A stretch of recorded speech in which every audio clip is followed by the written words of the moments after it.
Jumlah anak penderita diabetes dalam rentang usia 0 hingga 18 tahun di Semarang pada tahun 2021 mencapai 267 orang. Angka itu naik sekitar 40% menjadi 377 anak. Apakah saya juga terancam diabetes? Kasus diabetes pada anak mengalami peningkatan sebanyak 70 kali lipat dari tahun 2010 dan kami berada di Timpol. Kami meyakini hal tersebut tentunya didasari oleh beberapa hal. Hal yang pertama, menurut data dari situs Kemenkes pada tahun 2023 di bulan Januari, IDI atau Ikatan Dokter Indonesia mengeluarkan suatu data hasil penelitian hingga tanggal 31 Januari 2023 bahwa prevalensi kasus diabetes pada anak mengalami peningkatan sebanyak 70 kali lipat dari tahun 2010. Data ini tentu saja dibandingkan dengan data kasus diabetes pada anak di tahun 2010 di mana 0,028 per 100.000 anak dan 0,004 per 100.000 jiwa pada tahun 2000. Selanjutnya, menurut IDAI atau Ikatan Dokter Anak Indonesia menyatakan bahwa kasus diabetes pada anak usia 0 sampai 18 tahun mengalami peningkatan sebanyak 700% dalam waktu tenggat 10 tahun. Sejak September tahun 2009 hingga September tahun 2018, terdapat 1.213 kasus diabetes mellitus tipe 1 yang biasanya ditemui di kota-kota besar seperti DKI Jakarta, Jawa Barat, Jawa Timur, dan Sumatera Selatan.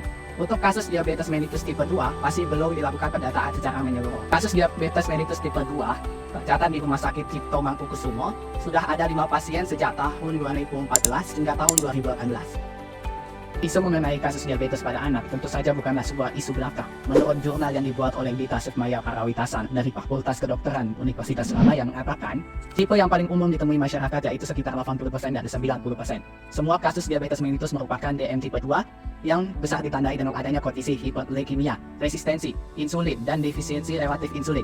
DM tipe ini biasanya ditemukan pada orang dewasa, akan tetapi kurang lebih dari 2 tahun terakhir diketahui ditemukan pada anak-anak dengan rata-rata usia 12 sampai 16 tahun dan perempuan mempunyai insidensi lebih tinggi dari laki-laki. Kondisi ini tentunya dilatar belakangi oleh beberapa poin. Mengutip artikel dari Halodoc, faktor yang melatar belakangi cukup beragam seperti faktor keturunan, obesitas, ras, infeksi virus, pola makan yang keliru, dan kurangnya aktivitas fisik. Maka dari itu kami menduduki argumentasi utama bahwa kasus diabetes pada anak usia dini rawan terkena diabetes. Sebagai lanjutan sekaligus dasar dari argumen kami, saya akan menyampaikan poin-poin penting untuk memperkuat posisi kami sebagai pro.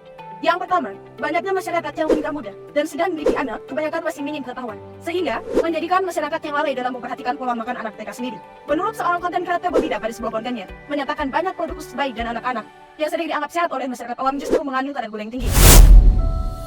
Selain itu, Bebida juga memaparkan hasil riset dia pada sebuah produk biskuit bayi yang bertuliskan menggunakan beras merah. Tapi setelah dicek presentasinya, kandungan beras merah hanya sebesar 6,4% saja. Sedangkan bahan utamanya yaitu tepung terigu dan seklosa alias gula pasir. Dan dalam 2 keping biskuit mengandung 5 gram gula pasir, yang setara dengan 1 sendok teh gula pasir. Selanjutnya ada susu siap minum khusus anak-anak berukuran 125 ml, mengandung kandungan gula sebesar 11 gram gula pasir, yang setara dengan 1 sendok makan gula pasir. Dan makanan yang populer di kalangan anak-anak, dan justru sering dianggap sehat oleh masyarakat awam yaitu sereal. Yang dimana 1 saset sereal justru mengandung 18 gram gula pasir yang setara dengan 2 gram gula pasir. Faktor yang kedua, seakan tidak mau tahu kebanyakan masyarakat yang berpendidikan yang sudah mengetahui fakta ini justru menutup mata dan mulut mereka seolah masalah ini tidak pernah terjadi.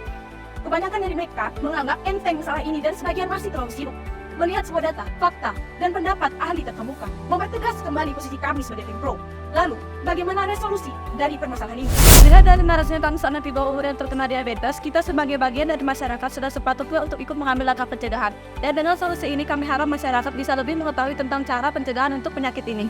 Dan kami juga berharap instansi pemerintahan yang terkait bisa ikut membantu dalam menangani kasus ini. Menurut artikel Kemenkes oleh Direktorat P2PTN, pencegahan pertama diabetes pada anak yaitu dengan menjaga berat badan anak-anak tetap ideal. Bila anak Anda memiliki berat badan yang berlebih, maka usahakan untuk mengurangi sebanyak 5-10% berat badan anak Anda untuk mencegah risiko terkena diabetes mellitus tipe 2. Dan juga diet kalori dan diet lemak sangat dianjurkan untuk membantu menurunkan berat badan anak Anda. Perbanyak konsumsi makan buah dan air dengan mengonsumsi buah dan sayur setiap hari secara rutin dapat membantu anak untuk menjaga berat badan tetap ideal dan mencegah terkena diabetes mellitus tipe 2. Yang ketiga adalah mengurangi minum minuman manis dan bersoda. Yang keempat adalah aktif berolahraga. Dengan berolahraga minimal selama 30 menit dalam sehari bisa membantu anak menjaga berat badan dan juga mengurangi risiko terkena diabetes mellitus tipe 2. Selain itu, olahraga juga dapat membantu mengurangi kadar gula pada darah dan meningkatkan kadar insulin pada tubuh. Yang kelima adalah mengurangi penggunaan gadget. Yang keenam dan paling penting adalah menciptakan kondisi keluarga yang bermutu dari masyarakat terpelajar. Kasus ini bukanlah kasus yang bisa kita tangani sendiri dan melainkan harus kita tangani bersama-sama dengan masyarakat dan juga instansi pemerintahan yang terkait.